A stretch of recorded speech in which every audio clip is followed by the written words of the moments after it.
Please do check out our Patreon page at patreon.com/thecyberwire. We do appreciate the support. Thanks. Qatar accuses the UAE of hacking and vows legal retribution. The UAE says it didn't do it. Warnings about vulnerabilities in commonly used IoT code. The FBI warns of risks inherent in internet-connected toys. And people really don't read those EULAs.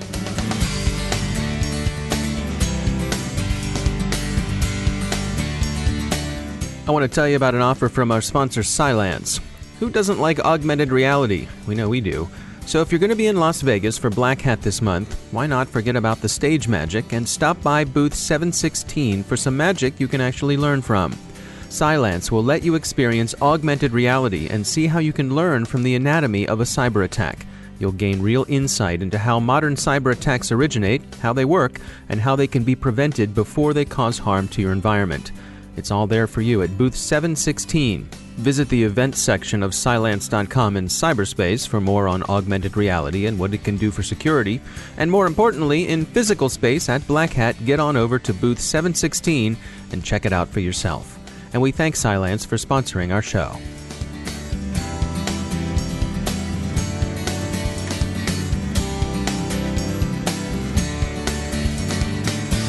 Major funding for the CyberWire podcast is provided by Cylance, and I'm Dave Bittner in Baltimore with your CyberWire summary for Tuesday, July 18th, 2017.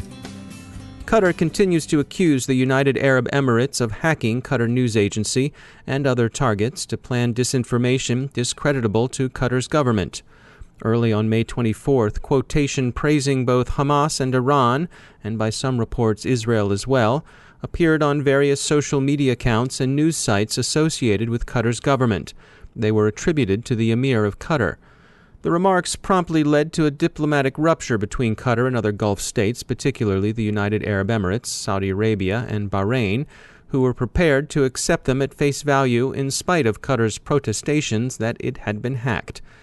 Other minor incidents soon thereafter affected sites in Bahrain and at least one diplomatic email account in the UAE. The U.S. FBI, which assisted Qatar's investigation of the incident, said in late May that they believed Russian threat actors were behind the disinformation campaign. But a report this Sunday in the Washington Post quoted anonymous members of the U.S. intelligence community as attributing the cyber attacks to the UAE, and Qatar's official representatives have run with that story. The Emirates continue to deny involvement, and they're not even entirely buying that the hacking involved disinformation at all. They say the report of Emirati involvement that appeared in the Post is flatly false, and that if you look at past statements by Qatar's rulers, well, they're consistent with what the alleged hackers published. There have long been tensions between Qatar and its neighbors, allies, and brethren in the Gulf. Many of those tensions are associated with Qatar's relatively warm relations with the Muslim Brotherhood. For an indication of how wire-taught such tensions are, consider that a government has gone on record with charges of criminality against a neighbor that are founded on an anonymously sourced story in an American newspaper. Here in the U.S., it's summertime, and for a lot of kids that means summer camp. But it's not just archery, canoeing, and ghost stories around the fire. The NSA partners with educational institutions across the country, sponsoring summer camps through their GenCyber program. Tina Lattabush is the program manager for GenCyber. There's an extreme shortage of qualified cybersecurity professionals. So we thought that it would be important to generate a pipeline of individuals entering into the field, and we wanted to do that and reach students prior to entering college. So that's why the GenCyber program was created for the K through 12 student population. And so give me an overview. What kind of things does the GenCyber program offer? The GenCyber program is sponsored by the National Security Agency and the National Science Foundation. And what we do is we offer grants to universities to hold summer camps for K through 12 students and teachers. And we're introducing them to cybersecurity. We're trying to generate an interest in cybersecurity. We provide them with instruction on safe online behavior, cybersecurity topics. We introduce them to secure programming and cybersecurity first principles. Those are the types of things that are involved in the summer camp. And why is it so important to reach these young women before they reach college age? There are studies out there that show that students in the late elementary, middle school age, especially girls, develop an interest in certain topics. And we want to make sure that they are exposed to these types of topics early on before they hit college, so they don't stray away into another category, another subject area. We want to show them that they can actually be involved in cybersecurity. So the program's been running for a couple of years now. What's the feedback been so far? The feedback has been amazing, very positive. We have a lot of interest that's been generated throughout the couple of years. The program has grown significantly. 2014, we had 8 camps. We increased to 43. Last year, we had 120 camps. And this year, we're going to have 131 camps. And ultimately, how will you measure success? Currently, it's a little too early to measure success because the program is so new. However, in the future, we hope to be able to see the students entering into college and majoring in cybersecurity subject areas, and also then entering the workforce, because we want to bridge that gap in between the number of qualified cybersecurity professionals that are needed in the workforce and those that are entering in the field. What does a typical day look like for someone who engages with this program? Each camp is unique within itself. We provide overarching guidance to each one of the institutions for the camp of what the camp curriculum should look like. And pretty much that is just to introduce cybersecurity to the participants, whether they be students or teachers, introduce safe online behavior to them, provide teaching methods and techniques to the teachers during the teacher camp, and to make sure there's hands-on interactive activities during the camp. We don't want the students just sitting in front of a computer. We want them to be energized, and we find that hands-on, engaging, learner-centered activities is extremely effective. That's Tina Laddebush from NSA's GenCyber program. You can find out more about the program and find a camp near you at their website. That's gen-cyber.com. If you'll forgive a bit of self-promotion, we've been asked, so what do I get for becoming a Producer's Circle patron of the Cyberwire? Well, unlike that membership in the Shadow Brokers Exploit of the Month Club you might have been considering, not that we'd necessarily recommend signing up for that club, wealthy elite, your support of the Cyberwire gets you more than an eternal blue tote bag or a Guccifer 2.0 bobblehead or a DVD of Ed Snowden's greatest hits. The Producers Circle now receives exclusive access to our new quarterly report. If you'd like to see a sample, go to thecyberwire.com/issues and check it out. And thanks to all the patrons who've been so generous in their support of the Cyberwire. Returning to hacking, NotPetya continues to reverberate in the shipping and logistics sector, even after the malware attack itself has been contained and remediated. Delays in receipt of various shipments are being ascribed to the attack.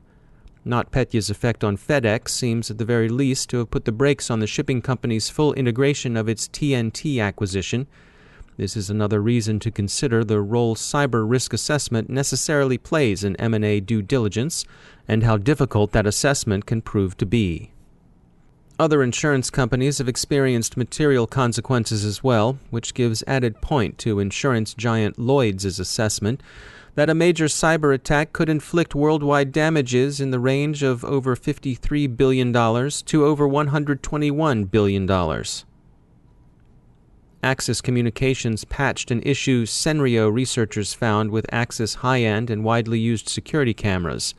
Axis deserves some credit here because they're early to the patching. The flaw, Devil's Ivy, is found in the widely used open-source code gSOAP. The problem is widespread and extends far beyond Axis. The vulnerability is likely to endure, given the notoriously low rates at which IoT devices are patched. Other IoT issues surface in children's toys. The FBI warns that it's probably not a good idea to give your young sons and daughters internet-connected toys. The Bureau's concerns are centered for the most part on the kinds of data such toys collect: pictures, voices, names, geolocation, and so forth. The information is for the most part collected innocently, but what's collected can be compromised, and it's not easy to undo the damage of a breach. It's also unlikely you'll ever patch a talking kukla. If it's unlikely to happen with security cameras, it's less likely to happen with a much-loved and chewed-over teddy bear. Security firm Plixer's Michael Patterson communicated a familiar call for regulation to us in response to news of this warning. He said, quote, "Expecting consumers to do their homework before making an internet-connected toy purchase isn't going to happen. He argues there ought to be a law. If the government can require nutrition labels on packaged food, why not collection labels on connected devices? And he adds that those very one-sided end-user license agreements, the EULAs that you never read, are insufficient to protect privacy. And speaking of EULAs, free Wi-Fi provider Purple conducted an experiment that turned out about as one might expect. They embedded clauses in their EULA giving them the right to assign community service to users. Such service included cleansing local parks of animal waste, providing hugs to stray cats and dogs, manually relieving sewer blockages, cleaning portable lavatories at local festivals and events, painting snail shells to brighten up their existence, and scraping chewing gum off the streets. More than 22,000 users cheerfully clicked through. Count 'em, one person actually read and declined the EULA. We'd ask our community outreach staff for advice, but for some reason they're down the hall in the conference room doing something with snails and paintbrushes. Weird, huh?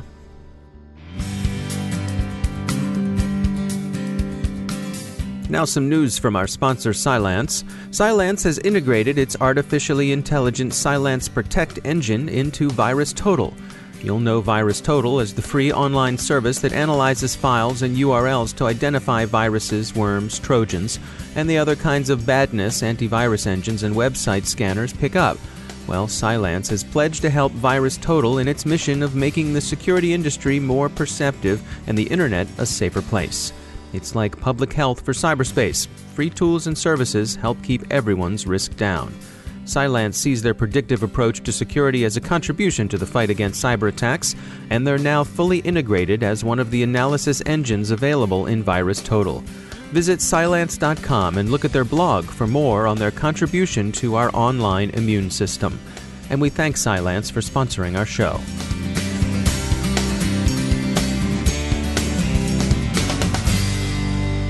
And I'm pleased to be joined once again by Marcus Roschecker. He's the Cybersecurity Program Manager at the University of Maryland Center for Health and Homeland Security. Marcus, we saw a story come by about Facebook and that they were found to have broken some data privacy laws in several European countries. And actually, they're being investigated in a couple more. What's going on here? This seems to be a kind of a story that we hear again and again. We know generally that Europe has very strict privacy laws. And in this case, certain European countries are investigating Facebook for violating certain privacy laws within those countries. Facebook is arguing that it doesn't necessarily have to comply with some of these national laws because really they argue that their presence in Europe is located and specific to Ireland and that they have to follow Ireland law because their main office is located in Dublin. There's certainly going to be a lot of debate about that, especially because Facebook does, of course, have some presence in a lot of the other European countries, a physical presence in a lot of these other European countries. But the fact of the matter is, right now, the fines for violating some of these privacy laws are relatively low, especially for a company such as Facebook, which has about $30 billion in revenue per year. But Europe is looking to change that. The fines for violating some of these privacy laws will go up in the future. In fact, next year, May 2018, we'll see the initiation of the European General Data Protection Regulation. That's going to make it a lot more costly if a company is found to violate data privacy laws, European data privacy laws, which will certainly give a company that's operating in these countries a lot more reason to look at their privacy policies and their practices to make sure that they're in compliance. It's an interesting argument from Facebook's point of view. I mean, if you compare it, it's obviously not a direct comparison, but I think of like a pharmaceutical company.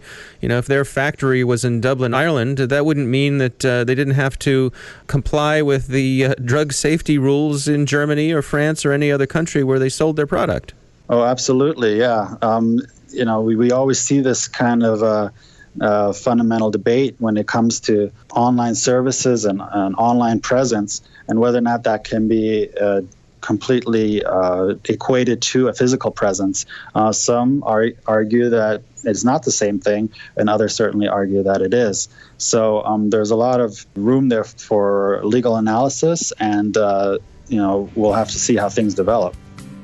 All right, Marcus Roschecker, thanks for joining us. And that's the Cyberwire. For links to all of today's stories, along with interviews, our glossary, and more, visit thecyberwire.com. Thanks to all of our sponsors who make the Cyberwire possible, especially our sustaining sponsor, Cylance. You can find out more about how Cylance can help protect you through the use of artificial intelligence at cylance.com. Don't forget to check out the Recorded Future podcast, where I am also the host. The subject there is threat intelligence. We're pretty proud of it, and we think it's worth your time. Check it out at recordedfuture.com/podcast. And thanks to all of our Patreon supporters. You can find out how you can help support the Cyberwire at patreon.com/thecyberwire. The Cyberwire podcast is produced by Pratt Street Media. Our editor is John Petrick. Social media editor is Jennifer Iben.